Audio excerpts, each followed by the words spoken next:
What's up, kiddos? Trowbro back with another drawing with Trowbro. Today we're going to be looking at the artist Henri Rousseau. And Henri Rousseau is what is known as an impressionist, which means when he paints, he's not going for realism. He's trying to go for feeling, and you can really see that in a lot of his pictures. He has all these animals kind of hiding in the jungle. And honestly, that's probably what Henri Rousseau is most known for, his foliage. Foliage is a fancy word for saying plants and trees and ferns and grass and all that kinds of stuff. And so get your pencils ready and let's make some impressionist art. So I'm going to start off by drawing some really tall grass at the bottom, and I think the real key here is to make sure that every time you draw one piece of grass that your next piece of grass kind of comes off the side of the next piece of grass.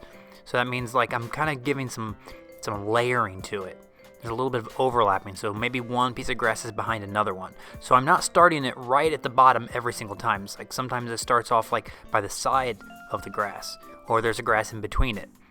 You want there to be some variety. It's not just like a bunch of zigzags, all right? I know some kids, when they make mountains or grass, it's just a zigzag, and you don't want that if you can avoid it. If that's all you can do, that's fine, but try to give it a little bit of variety. Maybe draw one grass in front, another grass coming off the side of the other one. Now for my cat's head, I am going to draw what looks kind of like a light bulb shape. It's going to be nice and ovally on the top, and then it's going to get narrower, a little bit skinnier at the bottom, and you're not going to see the bottom of his jaw because the grass is in the way. Now, if you drew yours up a little bit higher, then you might have to draw the jaw. That's okay. And then I'm going to draw his body. It kind of just comes right off of his head, and a little bump, and then two little ears, two little triangles right there on the top. Next up for his eyes, I'm going to draw two little oval shapes, and it's kind of like an arch and then an upside down arch, or a bowl shape. So it's like a rainbow and then a bowl. And then for his nose, I draw two little lines going down, and they meet at a little triangle right there. And then for his eyeballs, I'm going to make them a little slanted, like little slits, right? So instead of, it's like a really tall oval, and it makes it look a little bit more like a cat. And then I'm going to draw some leaves on the top, kind of make it look like my cheetah. He's kind of like going a little stealthy. He's crouching down, trying to hunt, hiding behind some of these leaves so he can catch his prey.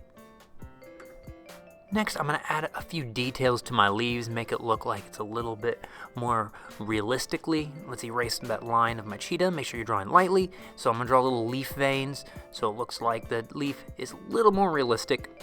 Now to add some details to my cheetah, I'm going to add some spots. And here, if you wanted to, you could make them a line. You could like Google a picture of a lion, or and see like do the mane, or you could do a tiger and draw some stripes.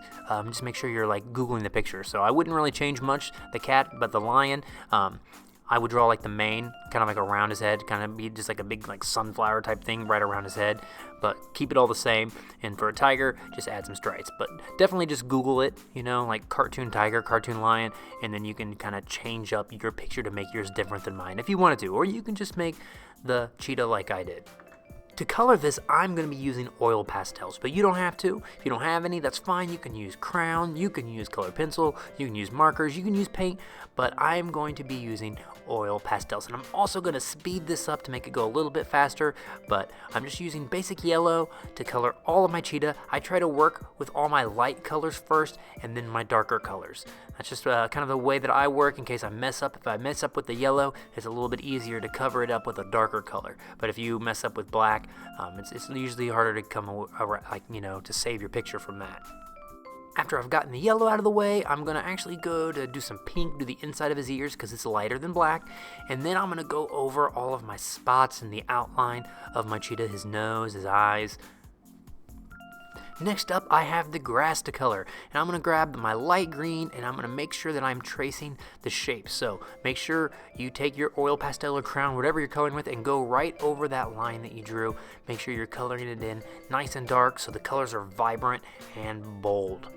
Something fun that you can do is you can mix your green with a little bit of yellow or blue, because green is a secondary color and it's made with blue or yellow. So if you don't want to just use the stock green that comes out of the box, you can add a little bit of yellow to it to make it some yellow green, or add some blue to make some blue green. It mixes up so you don't have the same green for everything in your picture. It also works if for my oil pastel to blend the green. So just using a lighter color makes the colors blend a little better. Same thing goes for crowns or colored pencils. Just make sure you're pressing down lightly so that you can get both of those colors. Lucky for me, I have 2 different color greens in my pack of oil pastels, so I'm going to be coloring my leaves a little bit of a different color green just to give it some variation. It's kind of boring to use the exact same color everywhere on your picture, so I'm using kind of a blue or green. If you don't have that, you can add a little bit of blue, just slightly push down blue on top of your green, and you'll get a blue or green just to differentiate, to make sure that your greens are different from each other. Since I've lost my tree veins, I'm going to take my black oil pastel and I'm going to redraw them right on top of the green. Also, one of the good reasons why I always work light to dark, because I can do that. I can just take my black and draw right on top of my green and it'll show up. You don't want to do it the other way around. If you do black and you're trying to go around those little lines with the green, it takes way too much time. So then I'm also going to go over the outline of my grass, and then everything is colored except my sky. I think using an oil pastel would probably take way too much time on this because there's a big shape of sky that's left. So I'm actually going to be using some black watercolor paint. It'll make the process go a little bit faster and I don't have to waste all of my oil pastel on the sky. If you want to, that's cool. It will look really pretty, but to me this is just a little bit time saver. And I also loved mixed media and mixing different mediums together, like paint, oil pastel, crayon, color pencil, using them all together. It makes some really pretty looking art. Well, kiddos, I hope you've had fun making your Impressionist art. Make sure that you keep practicing and you stay tuned to my channel because we're always making new stuff. And I'll see you next time on Drawing with Trowbro.